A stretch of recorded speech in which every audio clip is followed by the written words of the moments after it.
안녕하세요. 사연 왔어요. 톡톡입니다. 구독과 좋아요, 알림 설정 꼭 부탁드립니다. 그럼 오늘의 이야기 시작해 보겠습니다. 처음 남편을 만난 건 아주 어두운 골목에서였습니다. 그 골목이 사실 평소에도 좀 음침한 곳이기는 했어요. 그래서 늘 엄마도 그 골목을 지날 때는 항상 사람이 있는지 없는지 살펴보라고 신신당부를 하실 정도였습니다. 워낙 사건 사고도 많아서 그 골목을 지나는 건 될 수 있으면 안 하려고 하는데 저희 집까지 가는 길은 그 골목을 통해야만 좀 수월하게 갈 수가 있습니다. 쉽게 말해서 골목 통해 가면 5분이면 갈 거리를 골목이 아닌 길로 가면 25분은 넘게 가야 되는 길이거든요. 위험한 건 알지만 항상 그 골목을 선택할 수밖에 없었습니다. 그런데 그날따라 정말 골목에 단 한 명도 사람이 없고 뭔가 무섭다는 생각이 슬슬 몰려오는 분위기더라고요. 저도 모르게 걸음이 빨라지고 어떡하든 집까지만 무사히 갔으면 좋겠다라는 생각이 간절해지기 시작할 때쯤 그런 제 마음도 모르고 무서운 사람들이 한 명, 두 명 저를 향해 다가오는 게 보였습니다. 저도 모르게 몹시 두려운 얼굴로 천천히 뒷걸음질을 치는데 그런 저를 비웃으며 3명이나 되는 사람이 저한테 슬그머니 다가오더라고요. 소리를 지르려고 했더니 한 사람이 제 입을 막고 협박을 하기 시작했습니다. 여기서 쓸데없이 소리 지르면 더 큰일 날 거라고 말이죠. 이러지도 못하고 저러지도 못하며 정말 큰일 났다라는 생각에 뺑뺑 돌아가더라도 엄마 말 듣고 그냥 큰 길로 갈 걸이라는 후회를 200번쯤 했던 그때 어디선가 누군가가 소리를 지르는 게 들렸습니다. 그리고 한 남자가 나타나더라고요. 그 사람은 이게 뭐 하는 짓이냐고, 지금 남자 여러 명이서 여자나 괴롭히는 거냐고 당당하게 얘기하며 제 쪽으로 걸어왔습니다. 사실 좀 당황했어요. 요즘 같은 시대에 누가 그런 식으로 다른 사람이 위험에 빠졌을 때 도와주나요? 사실 도와주고 나서도 나중에 딴소리 들을까봐 일부러 외면하고 모르는 척하는 사람들이 훨씬 많잖아요. 하지만 그 당시에는 그런 의심 같은 거 전혀 하지도 못하고 나타난 그 남자가 그저 구세주 같기만 했습니다. 하지만 영화에서 나온 영웅들처럼 그 사람이 멋지게 돌려차기, 날라차기, 앞차기, 뒤차기 하면서 불량배들을 물리쳐준 건 아니었습니다. 오히려 불량배 한 대 때리고 자기가 2-3대 맞는 그런 상황이었죠. 그래도 뭔가 시끌시끌하게 사람들이 부딪히는 소리가 나니까 골목에 꺼진 불도 슬슬 켜지고 밖에서 무슨 일이냐고 묻는 소리도 들리고 그렇게 사람들이 관심을 보이기 시작하더라고요. 결국 그 남자가 저를 구한 셈이었습니다. 얼마나 놀랐는지 그냥 그 자리에서 털썩 주저앉아 엉엉 울고 말았어요. 저 사람이 아니었으면 진짜 나는 몹쓸 짓을 당하거나 죽을 수도 있었겠다라는 생각이 들면서 손발이 덜덜 떨리고 아무것도 못하겠더라고요. 저를 구해준 그 남자는 저한테 집이 어디냐고 묻고 집까지 데려다주고는 얼굴에 여기저기 상처가 나서 피가 맺힌 채로 조용히 돌아섰습니다. 그러면서 글쎄 저한테 꼭 청심환 먹고 내일 병원 가서 링겔 한 대 맞으라고 하는 거 있죠? 본인은 찢어지고 터진 상태에서 끝까지 제 걱정만 하더라고요. 그런 사람을 어떻게 그냥 보냅니까? 돌아서는 그를 붙잡고 제가 연락처라도 알려달라, 내가 밥이라도 한 끼 사야 마음이 편하겠다라면서 붙잡았죠. 그렇게 저희의 인연이 시작되었습니다. 알고 봤더니 원래 그 근처 사는 사람도 아닌데 귀를 잘못 들었다가 우연히 저를 보게 됐고 그냥 지나칠 수가 없어서 구해주게 됐다고 하더라고요. 연애하면서도 남편은 내내 엄청난 젠틀맨이었습니다. 오죽하면 제 친구 중에 하나 좀 질투가 심한 애가 있는데 걔가 제 남편 같은 사람 만나고 싶다고 자기가 뺏고 싶다고 저한테 술 먹고 주정을 다 할 정도였어요. 뭐 내 남자 멋있다고 하니까 내심 싫지는 않았지만 정말로 그 친구가 제 남편한테 꼬리칠까봐 엄청 불안하기도 했죠. 여튼 그 정도로 이 사람은 매력적이고 멋있는 사람이었습니다. 그런 사람이랑 어떻게 사랑에 빠지지 않을 수가 있겠어요. 만난 지 얼마 되지 않아 저는 정말 이 사람한테 푹 빠져들었고 그 사람은 보여주는 모습마다 감동스러웠습니다. 하나에서 열까지 다 좋아 보였습니다. 눈에 콩깍지가 씌인 거죠. 그렇게 4년간의 연애를 하고 저희는 모두의 부러움 속에 결혼을 했습니다. 결혼을 하면서 걸린 건 딱 하나였습니다. 아나무인 시어머니였죠. 처음에 딱 인사하러 갔더니 대뜸 한 달에 용돈은 얼마 줄 거냐라고 물어보셔서 제가 엄청 당황을 했거든요. 그 자리에서도 남편은 고맙게도 그거는 저희가 알아서 할 테니 이 사람한텐 그런 부담 주지 말라고 딱 잘라 말을 하더라고요. 하나에서 열까지 제가 신경 쓸 일 없게 처리하면서 막을 거 막고 중지할 거 중지하는 모습에 한결 더 믿음이 갔습니다. 이런 사람이라면 결혼해서도 크게 문제가 없을 거라는 생각도 들었고요.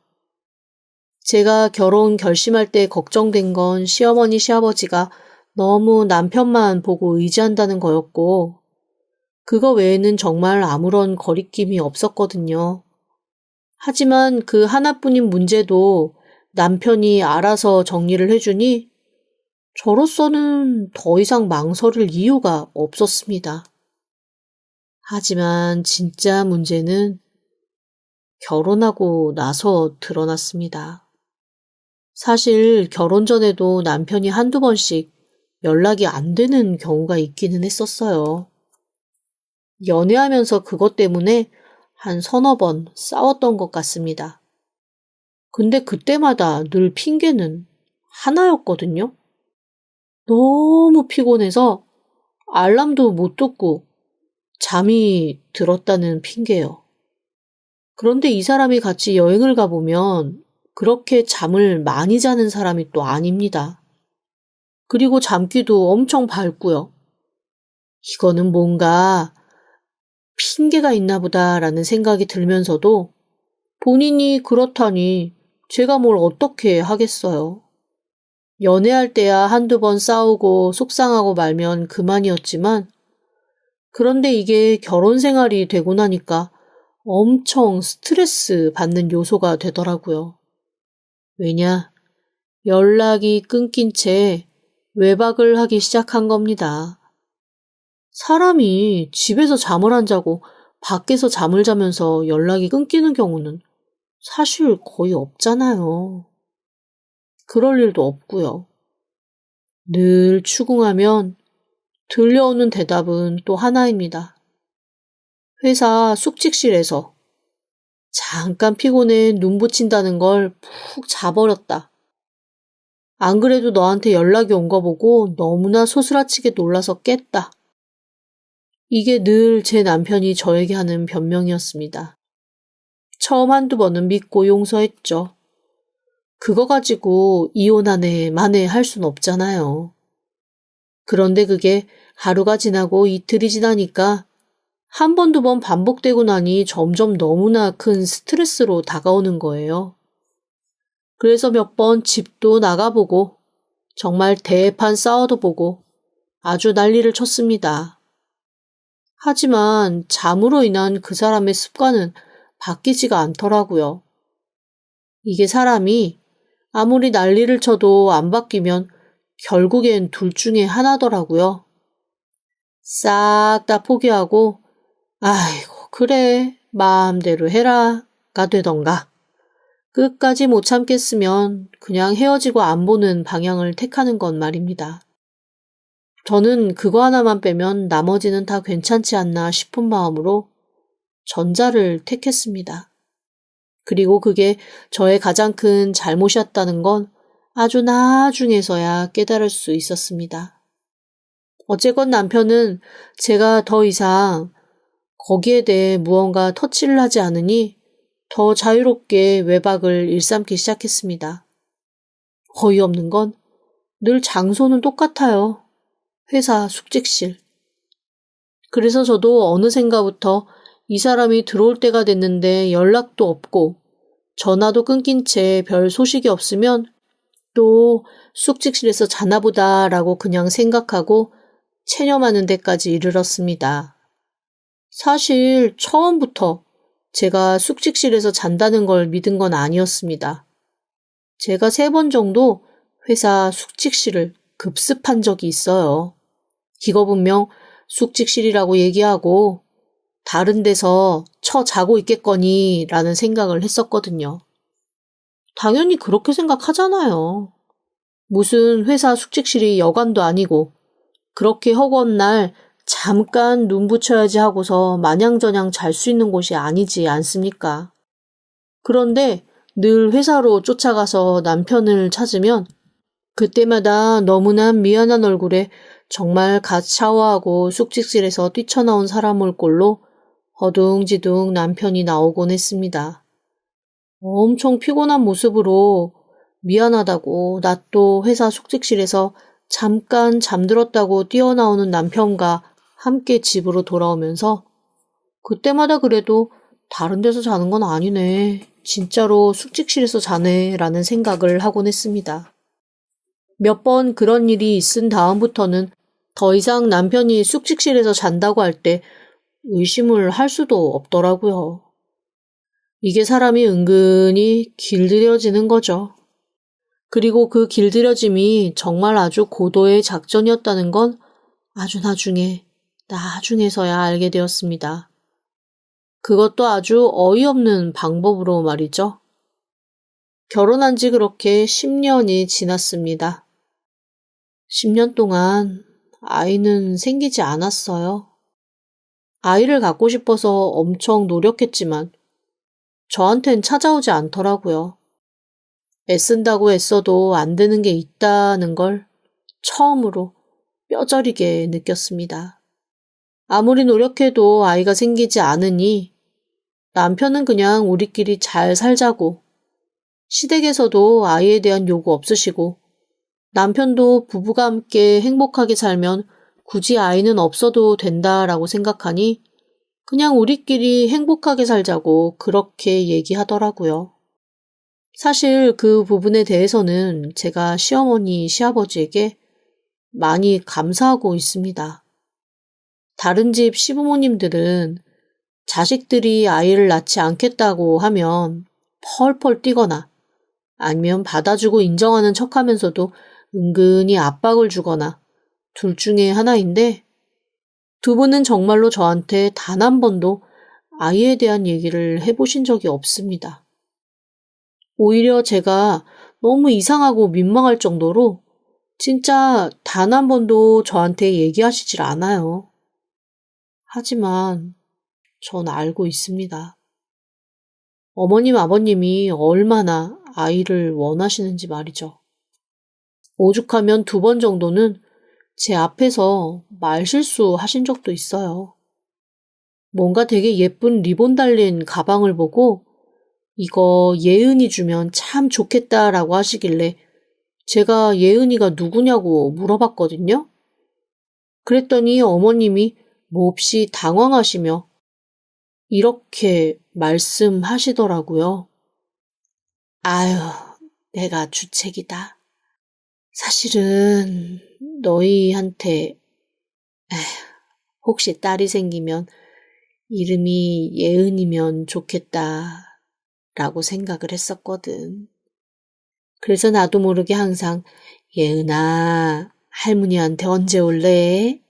예은아, 엄마 아빠한테 올 생각이 있니? 라고 중얼거리던 게 버릇이 됐나 봐. 아휴, 나도 모르게 그 이름이 훅 튀어나왔네. 미안하다. 앞으로는 내가 조심하마. 어머님, 손녀 이름까지 지어놓으셨던 거예요? 제 마음이 아프네요. 아이고, 얘, 네 마음 아프라고 내가 그런 거 아니야. 정말로 그냥 늙은이 상상이었어. 너 아무 신경 쓰지 마라. 응? 아무런 신경도 쓰지 마. 알았지? 어머님이 그렇게 말씀하셨지만 제 마음은 영 편치 않았습니다. 얼마나 손녀딸이 갖고 싶으셨으면 예은이라는 이름까지 지어서 혼자서 그렇게 부르고 다니셨겠어요. 오히려 남편이 얼굴이 시뻘개져서 펄펄 뛰며 자기 엄마 아빠한테 아주 그냥 고래고래 소리를 지르더라고요. 왜 쓸데없는 짓을 해서 이 사람만 불편하게 하냐고 말이죠. 그렇게 편들어주면 남편 때문에 사실은 더 민망하고 속이 상하긴 했습니다. 어쨌건 어머님은 그 이후로도 조심하시긴 했지만 그 예은이란 이름을 한두 번 정도 더 말씀하시더라고요. 어쩌겠어요. 그 정도는 제가 이해해 드려야죠. 저한테 대놓고 성화를 하지 않으시는 것만으로도 사실 저는 감사했으니까요. 그렇게 아이 없이 둘만 부부로 살던 어느 날입니다. 남편이 갑자기 한 일주일 정도 출장을 다녀와야겠다고 했습니다. 그런데 사실 남편이 지금 일하는 분야가 출장이 필요한 분야는 아니거든요. 그래서 제가 무슨 출장이냐, 대체 당신이 출장 갈 일이 뭐가 있냐라고 했더니 뭔가 말을 얼버무리면서 다른 데서 파견 근무 나와달라고 해서 거기를 좀 갔다 와야 될 것 같다고 하는 겁니다. 그리고 출장 이후에도 주중에 2, 3일 정도는 그곳에 가서 일을 해줘야 된다라고 하더라고요. 일을 하니까 그럴 수도 있지 싶으면서도 좀 떨떠름하긴 했습니다. 안 그래도 맨날 숙직실에서 잠자느라고 집 비우는 사람인데 아주 이제는 대놓고 밖에서 자겠구나 싶은 생각이 들어서 좀 외롭기도 하고 쓸쓸하기도 하더라고요. 아무래도 아이가 없다 보니 남편과 함께하는 시간이 저한테는 참 중요한데 그 시간이 점점 사라지는 것 같아서 외롭기도 했고요. 그렇게 남편과 떨어져서 지내는 날이 시작되었습니다. 그리고 그때부터 남편은 정말로 연락이 잘 안 되기 시작했어요.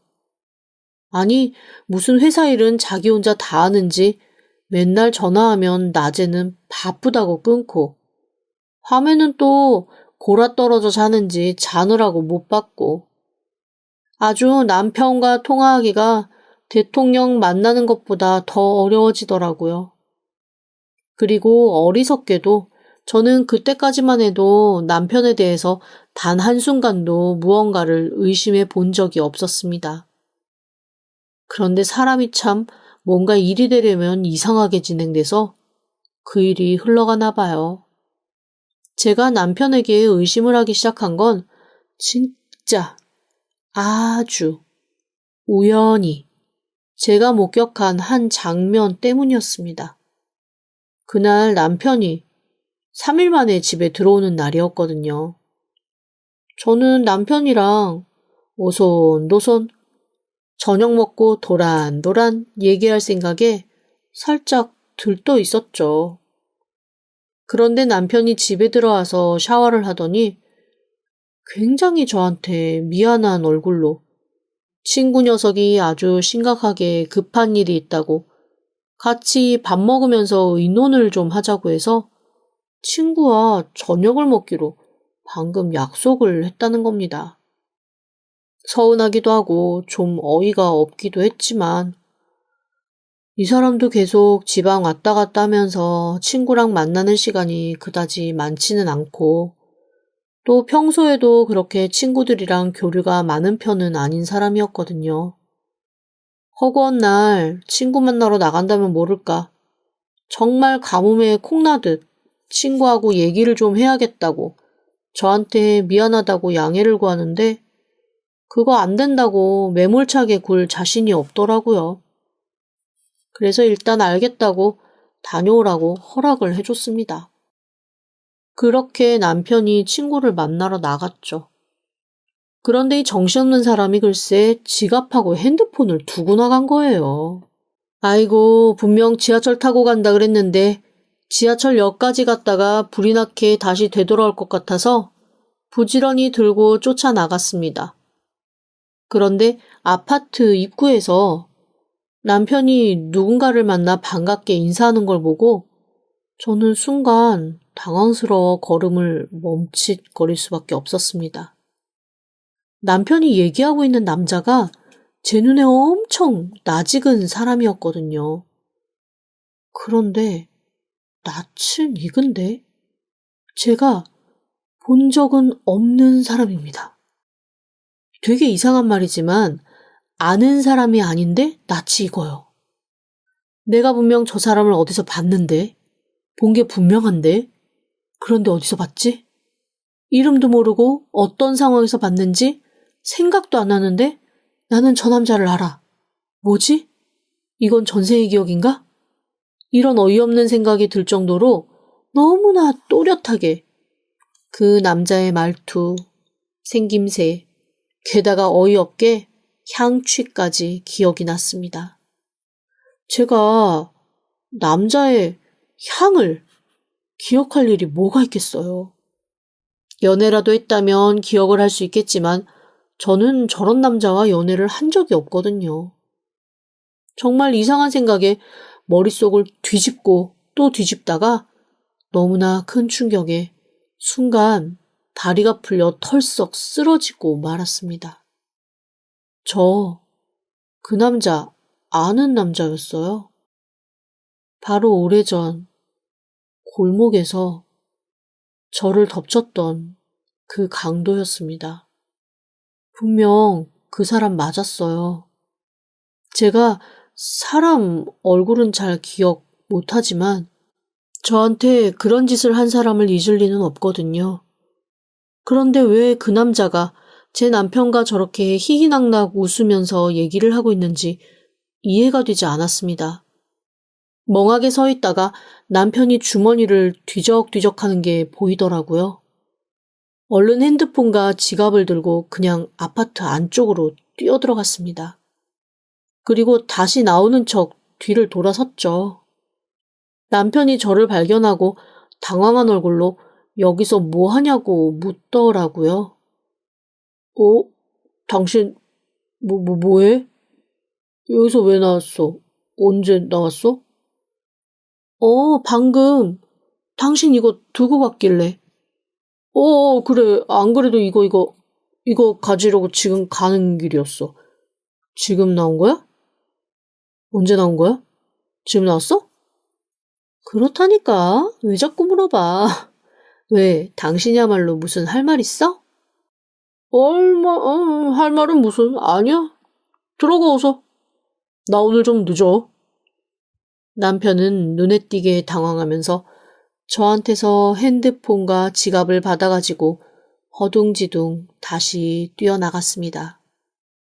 이거 뭔가 이상하다 싶은 생각이 들더라고요. 집으로 돌아온 저는 제가 한 번도 관심을 가지지 않았던 남편의 서랍을 뒤지기 시작했습니다.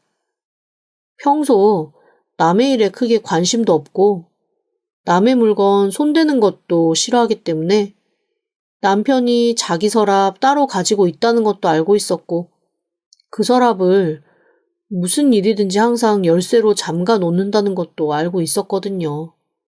그래도 거기를 단 한 번도 제가 열어보거나 궁금해한 적이 없었습니다. 지난 10년간 제가 그렇게 관심을 기울이지 않으니 당연히 남편도 그거를 막 철저하게 숨기거나 관리하거나 한 적은 없어요. 그리고 그냥 아주 작은 자물쇠로 서툴게 잠가놓는 게 다였죠. 애들 문구점에서나 팔 것 같은 작은 자물쇠는 제가 몇 번 뭔가로 흔들어대니까 금방 툭 하고 힘없이 열렸습니다. 그리고 자물쇠는 힘없이 열렸지만 그 안에 들어있는 건 저를 무겁게 나락으로 빠뜨리고 말았어요. 제 남편, 아주 기막힌 사기꾼이었더라고요. 그리고 어머님이 늘 손녀가 태어나면 붙이고 싶다 했던 예은이라는 이름의 아이. 그 이름의 아이는 이미 6살. 내년에 입학을 앞둔 아이로 이 세상에 벌써 나와 있는 상태였습니다. 그리고 그 서랍 안에서는 아이를 학교에 보내야 하니 빨리 호적에 입적시켜달라는 아이 엄마의 호소문이 담긴 편지도 한가득 있었습니다.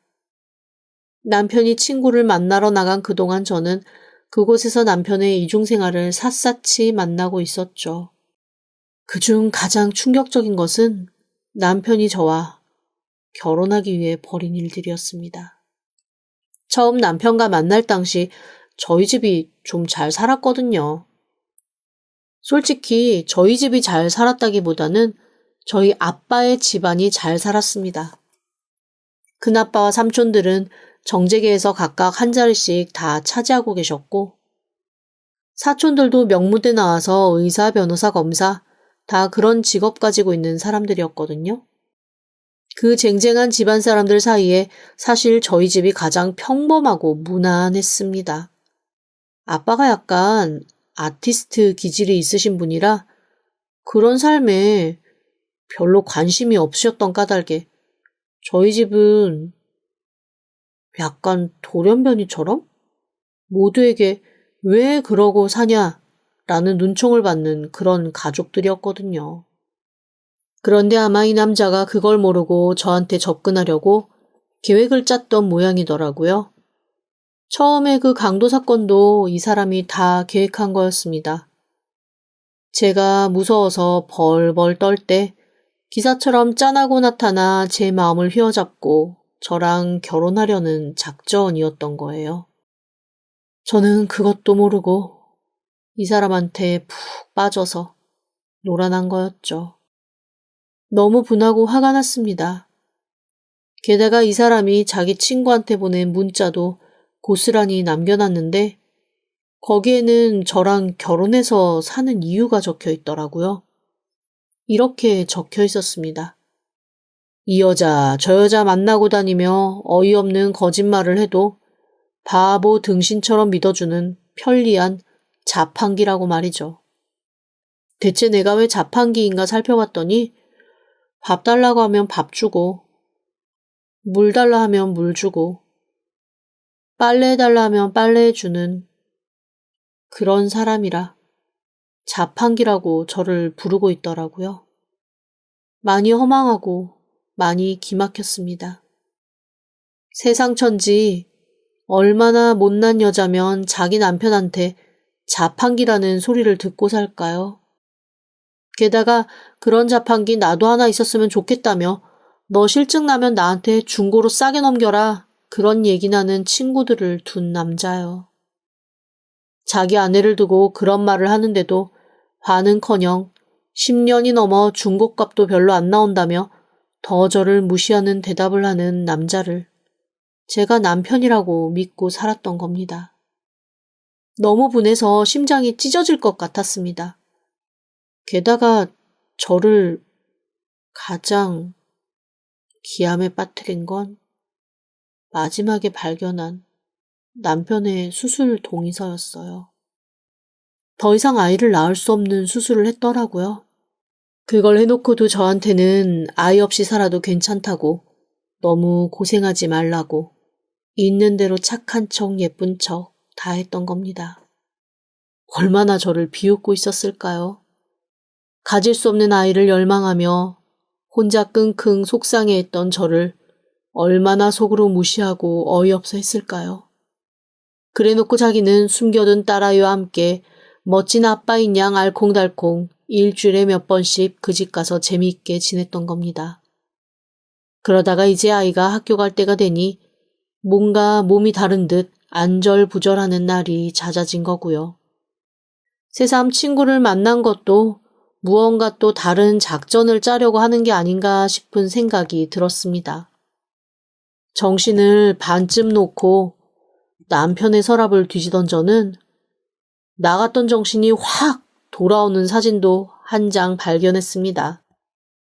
세상에, 이 미친 인간이 내연녀 그리고 내연녀 사이에서 낳은 딸과 함께 가족 사진을 찍었더라고요. 게다가 그 사진 속 여자는 제가 아는 여자였습니다. 술만 먹으면 네 남편 뺏고 싶다고 뼈있는 농담을 해왔던 제 친구였어요. 연락 끊긴 지 오래된 그 애를 제가 남편 서랍 속에서 남편 옆에 있는 여자로 다시 보게 될 줄은 정말 꿈에도 생각하지 못했습니다. 그동안 숙직실에서 잔다고 했던 것도 다 그 친구 집에서 자고 온 거였습니다. 주소를 보니 회사랑 5분 거리이고 제가 왔다는 걸 수희가 연락해주면 허둥지둥 뒷문으로 들어와 저를 속였던 거죠. 글쎄 출장 간다고 길게 집을 비웠을 때는 그때마다 아이와 함께 가족여행을 갔더라고요. 너무 어이가 없어서 웃음만 나왔습니다. 이제는 제가 작전을 짜야 할 때가 왔다는 생각이 들었습니다. 저는 우선 남편이 숨겨둔 그 모든 자료를 싹 다 제 화장대로 옮겼어요. 뭐 변태가 아닌 이상 그 자료들을 매일매일 들여다보고 있지 않을 테니 그 자료가 없어졌다는 걸 알아채는데도 시간이 꽤 걸리지 않을까라는 생각 때문이었지요. 그날도 남편은 술을 먹고 인사불성이 돼서 집으로 거의 기어오다시피 들어왔습니다. 정신 다 잃고 쓰러진 남편의 핸드폰도 비밀번호 풀고 찬찬히 살펴보기 시작했어요. 아주 가관이더라고요. 여자는 한두 명이 아니었고 아이가 있는 여자도 2명이나 있습니다. 어이없는 건 그 여자들 모두 남편이 조만간 저와 이혼하고 자기와 함께 살 거라고 생각하고 있다는 거였어요. 일단 그 여자들한테 이 남자 내가 놔줄 생각이 없다라는 거, 당신들은 평생 아빠 없는 아이 키우면서 그렇게 살아야 한다는 거 알려줘야겠다라는 생각이 들었습니다. 여자들의 연락처를 모두 제 쪽으로 옮기고 다음날 변호사와 상의한 후에 그 여자들에게 변호사를 통해 연락을 했습니다. 당신들 모두 상관여고. 나는 이 남자를 놔줄 생각이 없고 양육비나 호적이나 그런 게 필요할 경우 이 남자랑 별도로 소송을 해서 해결하라고 말이죠. 저는 제가 가진 재산, 우리 집의 재산, 그 어떤 것도 이 남자에게 제공해줄 의향이 없다라는 거를 확실히 밝혔습니다. 당연히 난리가 났고 회사에 있다가 그 소식을 들은 남편이 혼비백산해서 저를 찾아왔더라고요. 저는 남편에게 이렇게 말했습니다. 당장 짐 싸서 나가. 내 눈앞에서 사라져. 나는 당신의 그 연인들이 내 앞에서 싹싹 빌고 100배 사죄하고 나한테 피해 보상을 하기 전까지는 절대 당신과 그 여자들 사이에서 낳은 아이들이 이 세상에서 인정받는 삶을 살게 두지 않을 거야. 그러니까 알아서 해. 저기 여보, 오해야. 있잖아. 내가 다 설명할게. 설명할 거 없어. 오해는 무슨 오해? 너무나 불보듯 뻔한 상황인데. 당신은 꾸준히 바람을 폈고 강도 사건을 만들어서 사기를 쳤고 지난 10년간 당신 부모들과 함께 나한테 아주 기막힌 사기를 쳤어. 나는 그걸 절대 용서하지 않을 거야. 저는 남편에게 그렇게 선전포고를 하고 집에서 내쫓았습니다. 그리고 그 강도 사건을 도왔던 친구들을 모두 알아내서 고소를 했어요. 워낙 오래된 일이라 고소 자체가 성립이 안 되는 건 저도 알고 있었지만 고소장이 날아가는 것만으로도 아무렇지도 않게 일상을 살고 있는 그 사람들에게 깊은 파문을 던져주는 일이 될 테니까요. 가정이 있는 사람은 가정에 곤란을 겪을 것이고 회사에서 가면 쓴 채 좋은 사람인 척 하고 살던 사람은 그 가면이 싹 벗겨지겠죠. 제가 원한 건 그거였습니다. 당연히 남편은 펄펄 뛰었고 남편의 친구들 역시 철없던 시절 친구가 요구해서 들어준 일이었다며 저에게 선처를 요구했지만 저는 절대 선처는 없으며 끝까지 갈 거다라는 의견을 확실하게 했습니다. 그렇게 외로운 싸움의 시간이 흘렀습니다.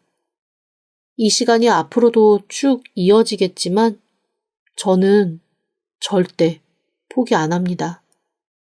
남편, 아니 그 인간과 이 모든 일을 꾸몄던 사람들이 다 아주 눈물 콧물 흘리며 후회하는 그날까지 저는 절대로 용서하지 않고 이 사람들을 응징할 생각입니다. 제 지난 세월, 제 지난 인생, 그게 너무 안쓰럽고 불쌍해서 참을 수가 없거든요. 어떡하든 다 보상 받을 겁니다. 무슨 수를 써서든지 말이죠. 절대 용서하지 않을 거예요. 지금까지 들어주셔서 감사합니다. 구독과 좋아요, 알림 설정은 사연 왔어요 톡톡에게 큰 힘이 됩니다. 지금 바로 구독 부탁드립니다. 그럼 다음 사연으로 또 찾아오겠습니다. 감사합니다.